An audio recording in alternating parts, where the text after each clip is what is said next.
কিন্তু যখন আমার একটা সিচুয়েশন হয়ে গেল যে আমার সিকিউরিটি যাওয়া থ্রু এগুলো বাধ্য হয়ে তখন আমাকে সরে যেতে হলো গণভবন থেকে, যার ফলে আমার বঙ্গভবনে যে মহামান্য রাষ্ট্রপতির কাছে আমার পদত্যাগপত্র জমা আমি দেইনি।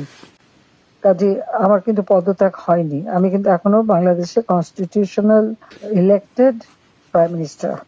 উনি কিন্তু তারপরে যখন মানে খুঁজে বেড়াচ্ছে তার ফলস ছবি দেখালো, আমি সই করছি, সেটা হলো আমার ভিজিটিং বুকের সই। ছবিটা ভালো করে দেখলে দেখা যাবে ওটা একটা মোটা বই, যেখানে ভিজিটিং, ওরকম কোনো বই প্রাইম মিনিস্টার সই করে পদত্যাগ করে না।